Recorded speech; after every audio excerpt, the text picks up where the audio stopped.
तमाम बातचीत जानकारी के लिए। आगे बढ़ जाते हैं। चंदन मिश्रा हत्याकांड में बड़ी सफलता मिली है। एसटीएफ और पटना पुलिस का बड़ा ऑपरेशन जो है हुआ है। हत्याकांड में शामिल 5 अपराधी गिरफ्तार हो गए। पश्चिम बंगाल से देर रात ये गिरफ्तारियां हुई हैं। पुलिस टीम अभी सभी से पूछताछ कर रही है। कोर्ट में पेश करने के बाद इन्हें पटना लाया जा सकता है। तो बड़ा अपडेट आपके साथ साझा कर रहे हैं। बिहार में जिस तरीके से लगातार लॉ एंड ऑर्डर को लेकर बिहार पुलिस, बिहार सरकार निशाने पर है, इस बीच ये बड़ा अपडेट साझा हुआ है।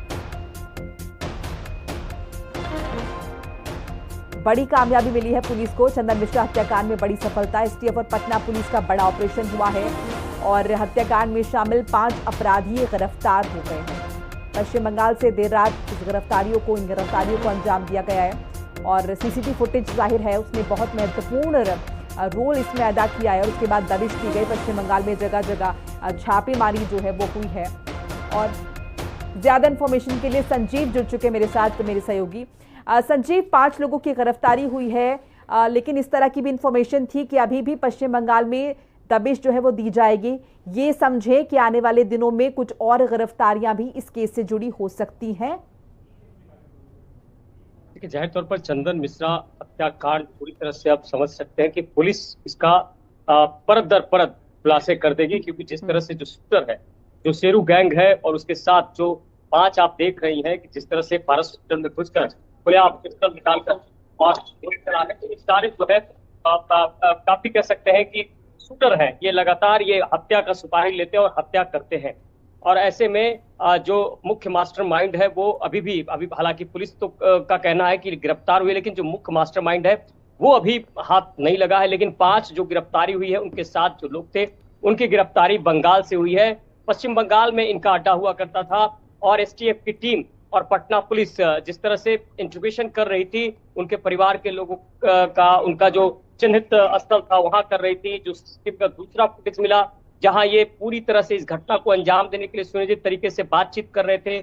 और उसके बाद जिस तरह से पटना पुलिस की टीम और पटना पुलिस पर लगातार जिस तरह से एक दबाव था और मीडिया में जिस तरह से लगातार बातें आ रही थी, तो कहीं ना कहीं एक बड़ी किरकिरी हो रही थी। इस पूरे मामले को लेकर जो डीजीपी है विनय कुमार, उन्होंने सख्त निर्देश दिया पटना पुलिस को और एसटीएफ को कि किसी भी कीमत पर इस पूरे मामले में गिरफ्तारी होनी चाहिए। और उसके बाद सीसीटीवी फुटेज, क्योंकि देखिए जब आप फुटेज देख रही होंगी तो हॉस्पिटल में जिस तरह से ये खुलेआम अपना चेहरा, मतलब ये बेखौफ होकर ये इस घटना को अंजाम दिए हैं, उसके बाद कहीं ना कहीं लॉ एंड ऑर्डर पे एक बड़ा सवाल खड़ा हुआ। और लॉ एंड ऑर्डर पे तभी सवाल खड़ा हो गया था जब जिस तरह से लगातार हत्याओं का दौर जारी था और सरकार की किरकिरी हो रही थी। तो इस पूरे मामले में जो गिरफ्तारी हुई है बंगाल से, वहां भी पूछताछ हो रही है और उसके बाद जो प्रक्रिया होती है उस प्रक्रिया के बाद इनको पट्टा लाया जाएगा, जहां ये लगातार जो है किस तरह से इस घटना को अंजाम दिया गया और जिस तरह से ये चंदन हत्याकांड हुआ है। चंदन भी एक कह सकते हैं कि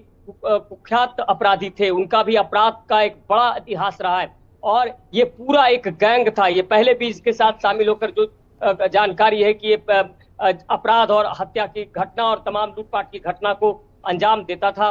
तो ऐसे में ये जिस तरह से पूरा जो कहानी है, ये कह सकते हैं कि गैंगवार है, अपराधियों के बीच का गैंगवार। और बक्सर में जो बक्सर का इलाका है, इनका एक कह सकते हैं वर्चस्व है और बक्सर में इनका काफी वर्चस्व है। और जैसे जिस तरह से संजीव, जैसे कि आपने जिक्र किया कि वर्चस्व की जंग ये नजर आती है और इसीलिए ये जिस तरीके से ये तमाम जो हमलावर फुटेज में हम देख रहे हैं कि खुलेआम ये घूम रहे हैं और उसके बाद जिस तरीके से उन्होंने हाथ में बंदूकें लहराई हैं, तो क्या हम ये समझे कि अभी तक जो पुलिस कर पाई है, जो कदम पुलिस ने उठाए या फिर जिसे हम कामयाबी कह रहे हैं, इससे एक संदेश तमाम जो बिहार में जिस तरीके का ये माहौल है गैंग वॉर का या फिर जो गैंगबाजी यहाँ पर चलती है, उनमें वो संदेश गया होगा कि जिस तरीके से खुलेआम हम लगातार देख रहे हैं वारदातें एक के बाद बिहार हो रही है और लगातार मुखालफत बिहार पुलिस की सिर्फ क्यों, बिहार सरकार की भी हो रही है।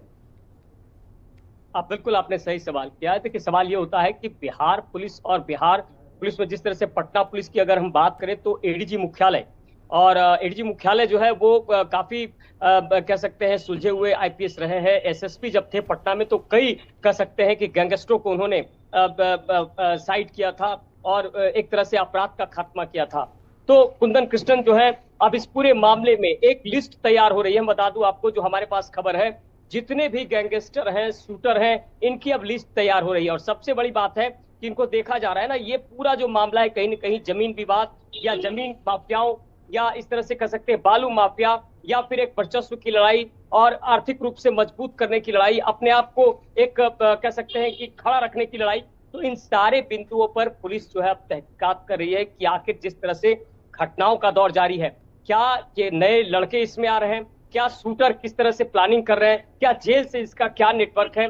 तो पुलिस हर बिंदुओं को खंगाल रही है और डीजीपी जो है वो लगातार इस पर जो है मंथन कर रहे हैं। शूटर की गिरफ्तारी के बाद ये बहुत कुछ साफ होगा कि इस घटना के पीछे का राज क्या था, क्यों मारा गया चंदन को आखिर जिस तरह से 30 से 40 राउंड गोलियां मारी। आप समझ सकते हैं कि 6 अपराधी, 6 के पास पिस्टल और लगातार जिस तरह से खुलेआम पारस हॉस्पिटल में घुसते हैं और एक पर एक गोलियां दागते हैं और आराम से निकलते हैं। तो कहीं न कहीं इस पूरे मामले पर जब पूरी पटना पुलिस की किरकिरी होने लगी, जब सवाल खड़े हुए, तब जाकर कह सकते हैं कि ये ऑपरेशन पुलिस के हाथ चढ़े हैं ये पांचों। और अब अगर पुलिस प्रेस कॉन्फ्रेंस करेगी तो सारी चीज साफ हो जाएगी, मामला क्या था और कैसे इस घटना